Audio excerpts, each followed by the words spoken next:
Hi guys. So today we are going to be doing an Andy Warhol print. I think we've been working really hard and we kind of deserve some chance to do something a little bit more simple, but a little bit more room for some artistic expression. Um, we've been doing some projects that I guess you got to put your um, your head to it a little bit more than something that is a little bit more natural for us to do, like making something fun. So Andy Warhol, the images that you kind of think of are screen print images. There's serigraphy. Um, what happens called serigraphy. It'd be like typography is the study of type. Serigraphy is these printed screens. Um, so this video is kind of it's by Tate, the museum of kind of like the Modern Art Museum of London, there in England. And you can see some examples of Warhol's work. Looks pretty simple to do in Photoshop, and this is kind of how you start to think of your process on the computer screen when you're trying to mimic other styles. So let's take a gander here. For those of you who aren't really familiar with the style or what serigraphy is, let's find it. Okay, so you see this screen here. Obviously, Professor Parker will be talking about this.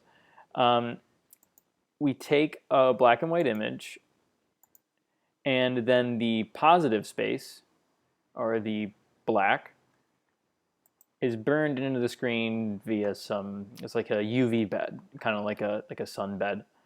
Then you kind of block out these areas where the screen is still showing through. The screen's yellow, and you put this it's kind of like a gummy substance on top of it, and that blocks the ink from going there and only goes into the positive areas. So what Andy Warhol would do would be make these positives of shots that he would take. He would develop them in such a way that they had a lot of contrast. So it wouldn't be like a flat grayscale image like this. It would kind of be a chunky black and white image like this. Now, all those, we're not going to be doing this today, but you're going to notice when you zoom in on these, see these dots? That's from the threads of the screen print. So think about, I don't know if any of you have like screens on your windows, or maybe think of maybe like a tennis racket, I guess. If you were to run ink through that, you would have that like a checkered pattern. With this, it looks more like a circle. It's different with some screens. But that's how you got this dotted effect. Any area that's kind of like a grayscale or a lighter grayscale will have that shown through because it's not a full blotch of color like this black or this orange. So what he would do is he would paint on a screen. So let's see here.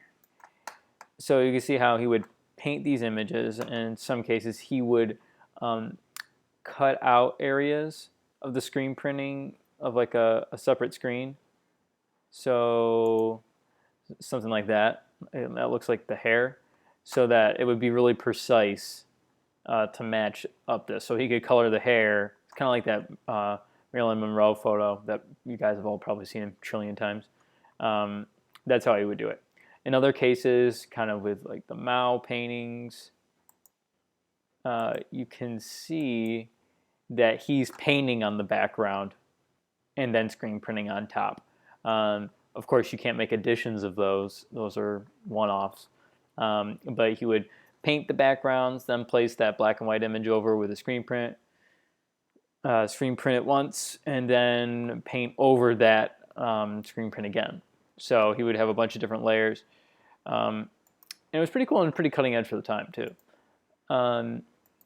So what we're going to do is shut this off. And we're going to make our own today. So ours is going to look a little bit different. Again, since we're on the screen and we're doing this digitally, I think it's kind of important to emphasize what you're doing. Or emphasize the medium that you're on. So I kind of like keeping things clean. I don't like adding that filtered effect. But if you really, really wanted to, it's a halftone filter in Pixelate. If you are so in in the need to do that. All right. So for first off today, you're gonna have to go find a good photo. So for your photo, you're just gonna have to be something that's a little bit more evenly exposed. Remember last time when I went to this levels adjustment? Remember this histogram? So I can see that my low end is good and my high end. So of course that's all the edits. Let's go right above here. I mean, you can see how my original photo kind of stacks up. So it looks pretty even. Like some nice low end, some nice high end. Then I have good mid range. If it had nothing here and then just a lot here and a lot here, probably be a photo I would run away from. Here are some examples. So for ours, this is definitely, I mean, this would take you guys about like 5 seconds on the computer, which is kind of funny to think about how this would take a really long time for him to do. Probably take him about an hour and a half of just doing it, not like thinking about how he's going to make it. So here's a bunch of Mick Jagger ones that he did later on in his career. I really like these because he's combining different, he's using the photo and the armpit here. He's using the photo, like the natural photo here. He's painting, and then he's combining some elements, which like marker. He has some have like photos of cardboard on it, and then he kind of cuts them out and places them there. So they're really interesting, and in some cases you can see some oil paint kind of come through. So probably what he would do is use some painter's tape on these, and then make a screen out of them so he could cut these. Remember, he had a bunch of people helping him create all these projects and produce them. He maybe came up with one, and people produced several prints of them. So here's kind of what his set would look like in totality. So you can see a bunch of different colors here, he's painting on top of things using the photo. So I would kind of like you guys to do something more like this and not as simple as this. So kind of take some do some experimentation, build up some layers of color here. So you see it has orange, green, purple. I think that would be really cool for you guys to make. For your project today, you're going to be doing 3 of them. So they don't have to be 3 different photos, I guess. I would prefer if you do, but it's quite hard to find some of these nicer photos to use unless you do a self-portrait, which bonus points if you do. So think about that. Whichever is a little bit better for you guys. So that's kind of what we're going to be getting to. How I did it, so I took a nice photo of Bjork here, who is an electric music singer, and I sized it up, and then I painted, added layers, and did some adjustments to get kind of what I consider is pretty good. I would probably work on it for a bit more, but I just want to get it out for you guys. All right, so I'm going to start from scratch. I'm going to save this up really quick.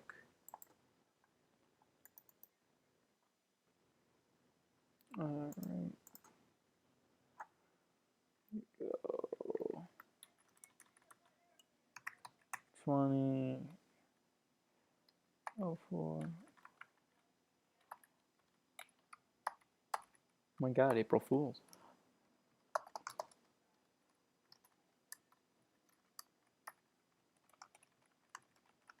All right, there we go.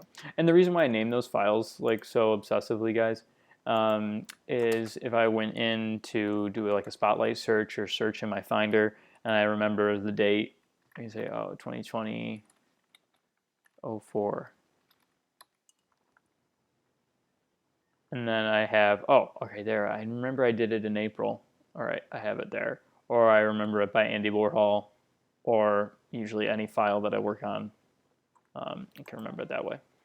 That's why I kind of make it obsessively, because when you guys start making your submissions to upper division and your submissions for like internships and getting your portfolio together, it's going to be a real pain in the ass. When I did a photo internship, I had to go through hundreds of photos that I hadn't gone through yet to make sure that I had some good examples of stuff that I do, and I didn't have anything taken photos of my work, and that nothing was sized correctly. And that's also why I'm making you guys do all these at 8 by 10 levels, so you can make a print of this for submissions to upper division. Anything smaller than that, if I had you guys do like 1080 by 1080, that wouldn't really print well. So I want you guys to think about these projects as projects that you can use to get an internship or get into your upper division of your program. So I'm going to start things off. Now you're going to find that your photos are kind of all over the place with sizes. I was really lucky with finding this photo of Bjork. I just went on to Google and found a photo of Bjork, and it happened to be like 2,500 pixels. But still, it wasn't quite enough for me. So I'm going to show you how to size the photo and get it to where we need to get it. So first, remember from last class, I'm going to crop it to an 8 by 10 right off the bat. So I have the ratio down. So now my photo may not be the right pixels that I need, but it is the right ratio. So now, once I have that, I'm going to resize it. I'm going to go up to image size to resize it. Remember, the first thing we do, we turn off that resample. Then we change the resolution of what we need. Since I don't have much room to work with on this, I am going to do it at 240. That's kind of the bottom that you can print something nice at. And I'm kind of lucky that my photo has some imperfections that can be emphasized in this project. So once I have the resolution figured out, then I can hit resample. Then I'm going to change this to 10, and then the top will be 7.88 and 9999, and that's fine. Now over here, I have preserved details 2.0. You can check out the other ones. To me, I can see preserved details enlargement a little bit muddier for mine. I want that grain to pop out on mine, so I'm going to do preserved details 2.0. You can reduce the noise or that graininess. That's kind of what noise is referred to in like photography. I don't want that because I want that crisp grain to be enlarged. Some of the other ones you can see, you can kind of check out. I usually stick to preserved details 2.0 when I'm enlarging something. These, if you see like nearest neighbor, hardest edges, it's kind of hard to tell, but it's kind of blocky. See how this kind of keeps things a little bit better. The preserved details 2.0, that's good for me. So now there we have it. 240 resolution, 10 height, 8 width, about 8 width. We're good to go. All right, so now I'm going to save that.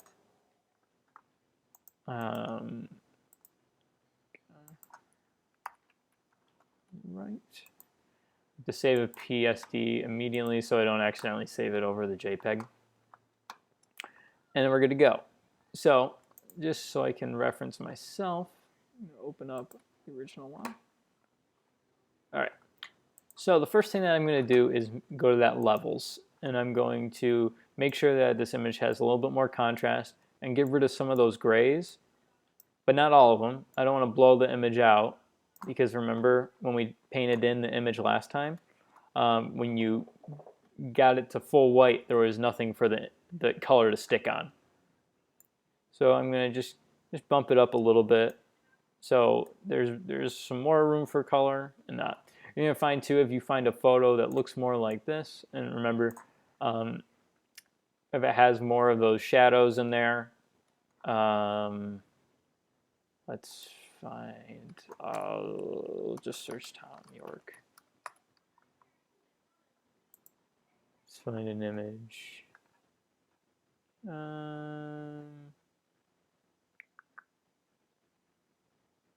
Like an image like this will not work because he's pretty much all silhouette here. Something a little bit more like this would work because his skin's kind of coming through here. His hair is a little bit lighter. Got some region on the shoulder here that would work. That'd be good. But not anything like what I just showed you. Where to go? Right here. Yeah, that wouldn't really be a nice shot.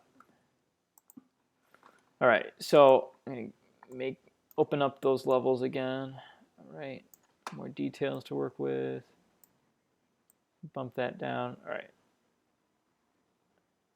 So I still got some room for her skin to come in. All right, that's good. And now on top of that, I'm going to make a black and white gradient map. I find that I can kind of work a little bit more with contrast and things a little bit better this way. And I can see those like midtones kind of come through a little bit chunkier. That's kind of what I like. So I'm just moving around the color here, just trying to create some nice contrast. So I want the grays to have the detail, kind of like his examples. I'll just do Andy Warhol print. So you see how all these details come through in her hair. They're kind of the midtones, or the cheeks of Jackie Kennedy. That's kind of where like the subtle details come through. So we want to preserve a lot of those to keep it enough. But actually, on this case, the white will be see-through. So we'll get into that in a second. So we want to make sure that we have an absolute black. Yeah. So just to reaffirm, we want to make sure that we have an absolute black, so it won't be see-through. But we don't want to have too much black, because then we won't be able to paint. We want to have some white to come through, but not too much, because the white will kind of be like a filter, and we'll be painting under that filter. You'll see in just a quick sec. So we'll group all these adjustments together. So I'm just going to name that Bjork. I'm going to group all these together, and I'm just going to name it Portrait. All right, so now this is called pass-through right now, and that's essentially it's not treated like, it's not blended in any way. So your group isn't blended in any way. It acts like it's just these three layers together. If I painted something on top of this, it would treat it like there wasn't a group there. But with this instance, I don't want to treat it like that. I want to turn it to multiply, because I want my paint to kind of come through like it did last time. So we were painting on top of the image with that soft light last time. Now we're going to be painting under the image. Kind of like how when he painted it in real life, he painted underneath and then screen printed on top. That's exactly what we're going to be doing. So I have my underpainting, my top level here. Now is the first time we're going to be getting into some Photoshop brushes. So you're going to go to your brush tool, B, if it's already selected out there. And now you're going to see all your brushes if you press this little folder. And it's going to come out to brush settings, and you can go to your brushes. So I have a ton of brushes selected here, and they're all available through Adobe. So what we're going to do is you're going to go to Get More Brushes, because if not, you should only have maybe these 3. And so you're going to go to get more brushes, and it's going to take you to this website. So you'll be prompted to sign in to your account. And if it doesn't work, let me know, and then I'll send a zip to you guys. It may not, so I'll be prepared. Actually, I'll just send it anyway. So all these brushes, so you just download every one of these, and they're really nice brushes, actually. Nice ones for lettering and impression. These are really cool. I mean, they look like oil paint. Same thing with these. And the one that we're going to use is in this pack, but they tend to keep on releasing things once in a while. So if you guys have a tablet or something like that, this is a perfect opportunity to use that. I think if you have like any of the other Adobe softwares on your iPad too, it should work. So just download everything, and then you'll go into your downloads folder. I have mine pinned to the dock here, and you'll get all these ABR files. You're going to open. Oops. Okay, so you're not going to open. I lied. You're going to go in to where you went to your brushes. So I'm going to just stick it on here so it's a little bit more noticeable. I have that little hamburger drop-down menu right there. Click on that, and then you're going to click Import Brushes. So then I'm going to go to my downloads. Then I'm going to click on all of these guys. And then I'm going to press Open. All right. So it added everything up. So I have a bunch of extras. I'm going to get rid of them right now. But that is how you'll get all those brushes. All right. Now from here, we're just going to start painting. And it's really that simple. I'm going to be using, you go into the summer 2018, and I'm going to use this brush tilt. I like these brushes because you can see how they're not like a full brush like these. Like they have some area where things kind of come through. That's really nice when you layer color.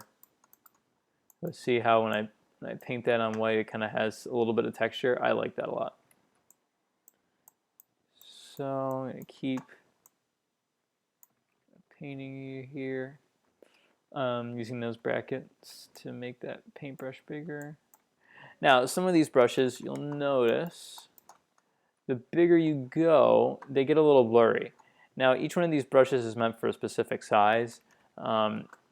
See this like kind of like splattered thing that's kind of going around? That's like what the brush looks like just from the get. So then it goes from that, then it drags down. See how it kind of works? That's a little bit more noticeable. So you have to think of how, it runs from a little image. So it can't, some of them are made to go higher, some of them are made to kind of keep lower. So just kind of be mindful. So I'm going to, I have kind of a color scheme going over here.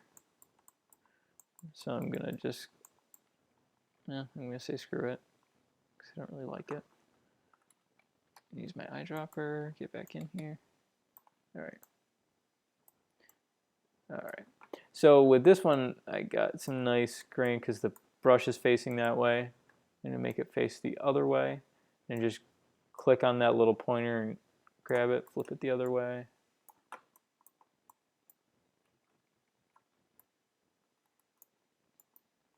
All right, there we go. Now I'm just going to use a slightly different color to layer some things on there. I'm going to change my blending mode. Let's say to screen. What does that look like? That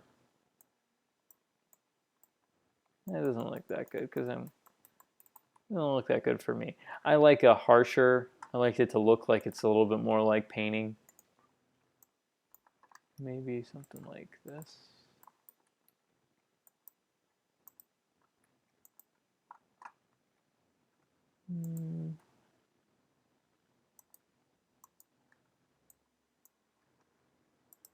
Let's see, I'm on the gouache paintings, some texture.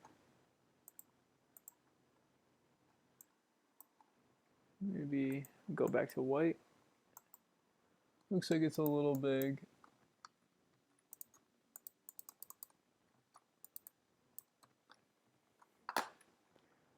All right. I'll go to something a little bit, maybe letterers. We'll have something. This looks nice, but it's a little weird. No, let's screw it. All right, let's go back into it. Now I'm just gonna, we're in the layer below, so I'm just gonna keep painting below. I'm gonna go back.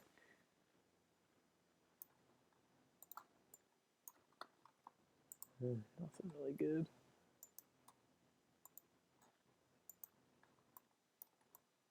This is pretty nice. Yeah, I'm just gonna go back to my original.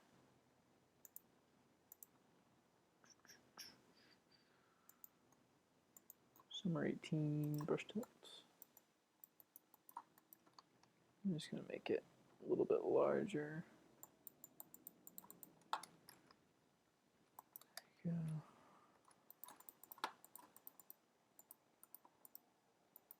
So she's kind of cut something fur, kind of like furry on.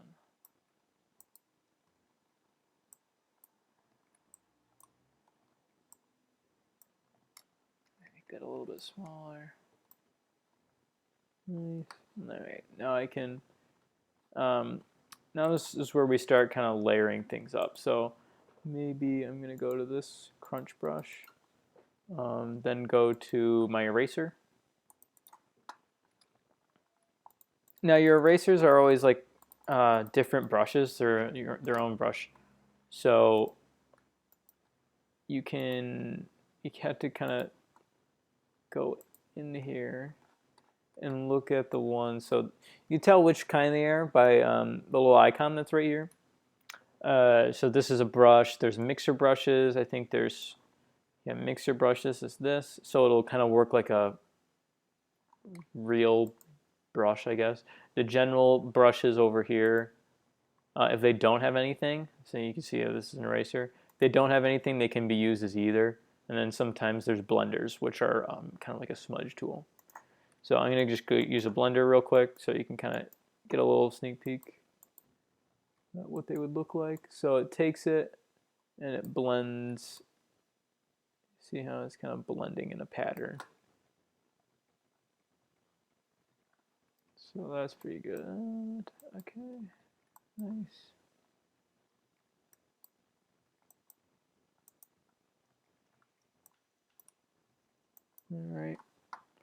All right, so for this, I'm just gonna keep like erasing some things here, making it look a little bit more layered. Maybe I'm gonna add another red below, and I'm just clicking the swatch to make it pop into place. Maybe that's a little harsh. Just gonna double click on that, and then you can get up to your color.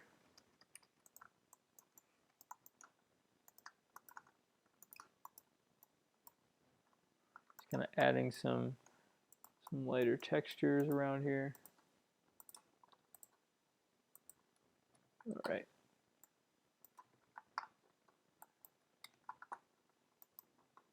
Nice.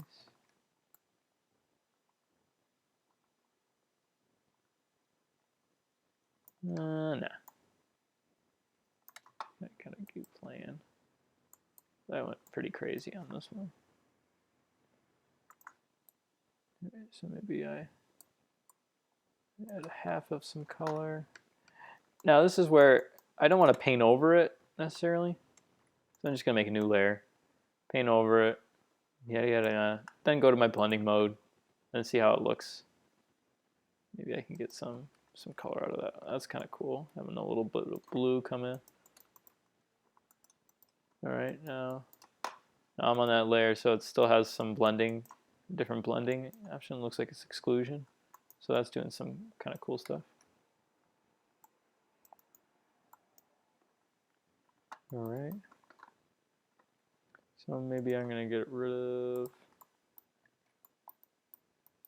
some stuff here to make it a little bit less confusing. All right, now I'm gonna go on top of that image and I'm gonna start painting on there. Maybe add a little bit so the whites in her eyes pop, kind of like that. There we go. Maybe adding maybe a little bit of a darker color here. Clicking on that little drop down. Maybe that can be a shadow.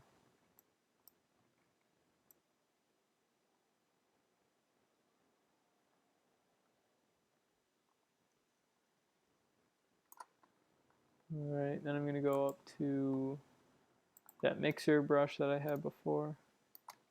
It doesn't look like it's doing what I want. Let's go over here. So it's going to take some time to kind of explore these for you guys. I kind of have a little bit of a taste of it already. Sure. This kind of a mixer doesn't look like it.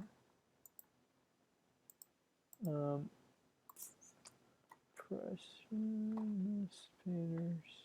There we go. There's a blender. I'm going to turn the strength down of that.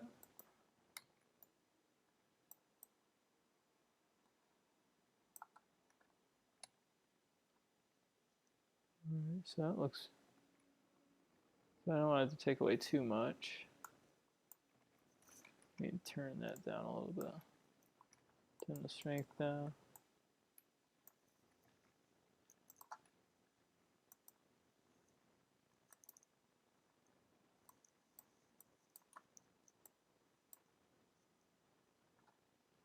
That's pretty cool.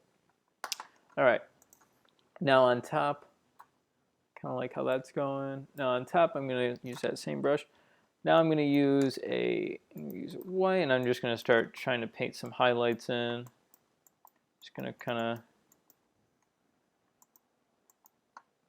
be a little bit, you know, a little figure drawing here. Maybe it's not that.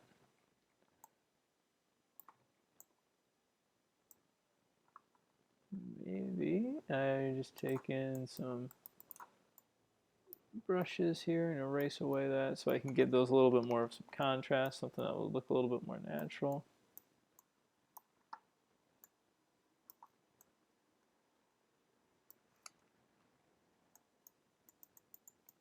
Yeah, I'm not really sure if that's it, but I want to show you guys how I would do that.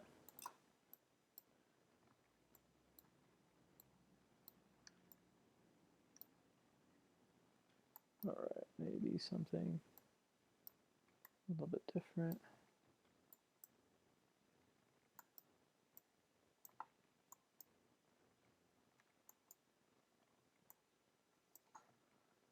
Maybe painting up top here. Maybe giving some movement, composition.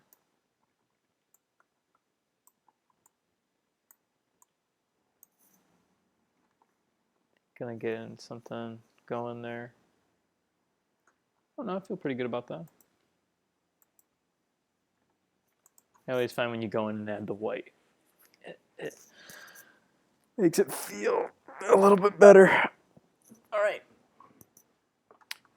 So that's pretty a short example of how I would do this, and then I would save it and make another composition. But some tricks of the trade that I kind of live by in some cases. So beneath my portrait, Sometimes if I'm stuck, I go make a hue saturation adjustment, place it below the portrait and then where all my colors live. And then I might kind of tweak it just a little bit. So maybe my colors weren't really perfect. Some of my colors are a little bit muddy. You don't know which one they're deciding. So maybe I'll go into there. The reds, maybe I boost the reds up a little bit. No, I like them a little bit more of an earth tone. Yellows are a little green. So maybe I turn them. Maybe I just turn the saturation down. Maybe lighten them up. And to kind of go in and do it like that. And remember, you can go in and change the separate levels there. All right. So that's kind of a quick way to getting into some Andy Warhol styles. And remember, I have some attached examples as well. But this is a nice, just kind of a run through about how you would be doing that. So remember, you 3 examples for homework over the weekend, and give yourself some time on them and just have some fun and think about this as something that you can really show off some cool stuff in this. All right, sound good? All right, signing off.